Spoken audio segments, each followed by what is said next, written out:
Olá, pessoal, sejam bem-vindos aí a mais uma aula do nosso nivelamento. Nesse momento aí a gente vai estar discutindo casos de fatoração, né? Então, dando continuidade aí àquela ideia algébrica, né? Que é trabalhar aí com números, né? Tudo bem? Com números e letras junto. Então o que seria fatoração? Fatoração nada mais é do que simplesmente aí você pegar a situação de soma, né, ou subtração envolvendo monômios, polinômios e gerar multiplicações, tá? Então isso é o que a gente tem como sendo fatoração. Então assim, existem alguns casos específicos que a gente vai estar discutindo quando a gente estiver falando de situação de polinômios, tá bom? Então, o que a gente tem lá? Tem primeiro, né, o nosso caso número 1. Então, o que seria esse caso número 1? Esse caso número 1 é o que a gente chama de fator comum em evidência. A expressão fator comum se refere a quê? Se refere a elemento comum, ou seja, elemento igual que aparece aí nas expressões, tá bom? Então, esse caso é um caso aí talvez o mais tranquilo. Então, assim, repare, por exemplo, se eu quero fatorar a expressão 3x ao quadrado menos 2x à quarta. Então, imagine que eu quero desenvolver essa expressão, eu quero fatorar esse 3x ao quadrado menos 2x à quarta. Pessoal, reparem que aqui a gente tem um fator igual, né? Quem que é o fator igual aqui? O fator igual que a gente tem seria o nosso x. Então, isso aqui é um fator igual.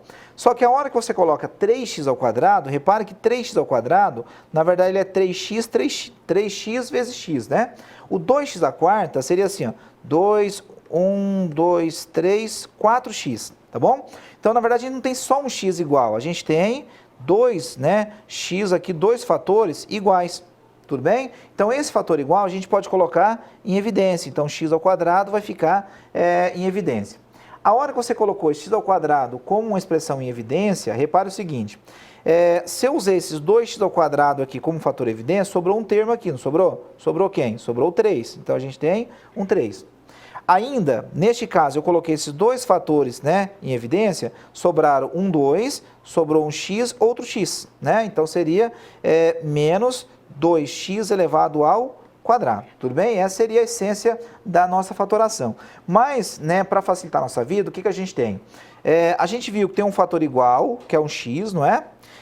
Sempre trabalha com menor expoente, no caso x quadrado. Então, entre x quadrado e x à quarta, o menor é x quadrado, vou colocar em evidência. Aí vai fazer divisão. Então, você pega assim, ó, 3x ao quadrado, dividido pelo fator que eu coloquei em evidência, x quadrado, a gente vai cortar esse x, vai sobrar um 3. Tá bom? Então, é esse 3 que a gente colocou aqui na fatoração.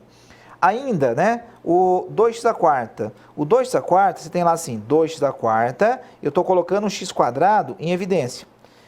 Esse x à quarta por x quadrado, a gente repete a base e diminui o expoente, né? Então, ficaria x elevado a 2, tá bom? Então, isso é o que a gente chama de fator comum. Então, a gente coloca um fator igual, né? Um que aparece ali tanto na primeira expressão quanto na segunda, coloca ele em evidência, tá? Aí divide cada fator por esse fator em evidência, a gente consegue definir a nossa fatoração, tá bom? Esse é o caso 1.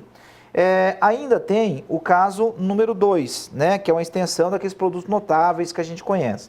Então, o caso 2 é o que a gente chama de diferença entre dois quadrados. Então, a diferença você já sabe que é um sinal de menos, tudo bem? Então, você tem aí uma diferença de dois quadrados, tá? O que você vai fazer? Você extrai a raiz do primeiro elemento, tudo bem? Extrai a raiz do segundo.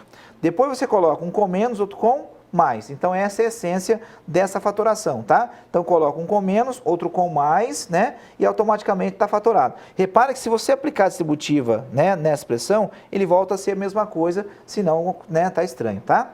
Então, imagine que você tenha uma expressão assim, x ao quadrado menos 16. Se eu tenho x ao quadrado menos 16, o que a gente vai fazer aqui, né? Repare lá, é uma diferença entre dois quadrados, né? A diferença é por causa do menos, tá? Eu posso tirar a raiz de x ao quadrado. Quem que é x ao quadrado? É um x, tudo bem? Raiz de 16, raiz de 16 é 4, certo? Aí, para completar a nossa fatoração, a gente coloca um com menos, né? E coloca outro com mais, tá bom? Então, coloca um com menos, outro com mais, tá? Isso é o que a gente chama de diferença de dois quadrados. A mesma coisa acontece com o de baixo. Repare lá, ó, 25 menos y quadrado, a gente tem novamente sinal de menos. Então, se eu tenho um sinal de menos, né? O 25, a raiz dele é 5, Raiz de y² é y. Aí eu coloco um com menos, outro com mais, tá bom? Então isso é a fatoração que a gente tem, tá? Então seria um com menos, outro com mais, tá? Certo? Então, diferença dos quadrados, como o próprio nome já fala, diferença tem que ser menos, extrai a raiz do primeiro, a raiz do segundo, coloca um com menos, outro com mais, tá bom? E o caso número 3 nos diz o seguinte, o que a gente chama de trinômio quadrado perfeito, tá? Então, se você tem uma expressão, que é essa expressão aqui, ó, que é um trinômio, significa que tem 3 termos, tá? Você faz o quê? Você calcula a raiz quadrada do primeiro, calcula a raiz quadrada do último. Tá bom? Esse termo do meio só vai servir para a gente confirmar se está certo ou não. Como é que se faz isso? Depois que você tirou a raiz do primeiro, tirou a raiz do último, você simplesmente vai fazer o quê? Você vai multiplicar esse fator por esse fator, dobra para ver se dá o do meio, né? Agora, preste muita atenção nesse sinal que a gente tem aqui, ó. Por quê? Esse sinal vai definir o que vai ficar no parênteses, vai ser mais ou menos ali entre os dois fatores, tá? Se tiver mais, evidentemente vai ficar mais, se for menos, você vai deixar aí de novo com o sinalzinho de menos, tá bom? Então, imagina assim, ó, se eu tenho x² menos 10x mais 25, isso é um trinômio, vamos ver se é quadrado perfeito. O que a gente faz? Tira a raiz x², vai ser um x, tá bom? Raiz de 25, quem que é a raiz de 25? É 5, tudo bem? O sinal que aparece para a gente, sinalzinho do meio, é menos, então deixa menos, elevado ao quadrado. Repare que eu não usei o 10 por enquanto, né? Mas a gente pode confirmar se a gente fez certo utilizando esse 10.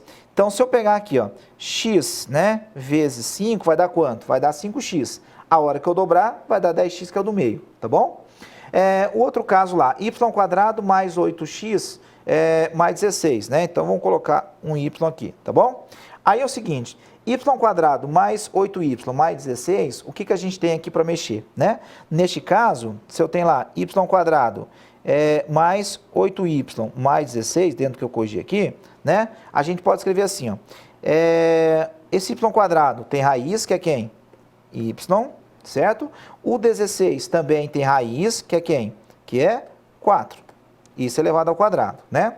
Como o sinal que apareceu aqui é um sinal de mais, a gente vai colocar um sinal de mais. Então, y mais 4 elevado ao quadrado. Agora, o que acontece, né? Disso aqui, como é que eu faço para ver se está certo ou não, que a gente acabou desenvolvendo, né? Você vai pegar y vezes 4, vai dar 4y. A hora que você dobrar, vai dar exatamente o termo do meio. Então, o sinal que está certo que a gente fez. Uma utilidade disso aqui, gente, às vezes aparece uma situação assim, quer ver? Imagine que eu tenha lá x² menos 4 dividido por x² mais, né, 4x mais 4. Então, imagine que eu quero reduzir, eu quero simplificar a expressão, certo? Neste caso, o que a gente vai fazer? Repare o seguinte, x² menos 4 cai, no caso, número 2, tudo bem? Que é uma diferença de 2 quadrados, tá? Por quê? Sinal de menos, primeiro tem raiz, segundo também, tá? Então, seria assim, x menos 2 vezes quem? X mais 2. Por quê? Porque o x² tem raiz que é x, 4 também tem raiz que é 2, né? Um com menos, um com mais. No de baixo é um trinômio quadrado perfeito. Então, o que a gente tem, né? O que a gente acabou de fazer ia ficar assim, quadrado de x tira a raiz é x, raiz quadrada de 4 é 2, tá bom? Sinal do meio é mais. Isso ficaria elevado ao quadrado. Como está elevado ao quadrado, significa que é ele vezes ele mesmo, tá bom? Aí você corta fatores iguais, né? Porque isso aqui é uma divisão. O que vai sobrar para a gente? Na parte de cima vai sobrar x menos 2, não é? Na parte de baixo sobra x mais 2. Então, isso é uma utilidade que a gente tem, tá? Conseguir simplificar algumas expressões, tá bom? Certo? Então tá. Gente, então essa é a ideia, né, que eu quero que vocês lembrem bem, da diferença dos quadrados e trinômio quadrado perfeito para conseguir desenvolver de uma forma satisfatória aí essa unidade, tá bom? Em especial esse tópico. Beleza? Gente, um grande abraço aí e até a próxima aula.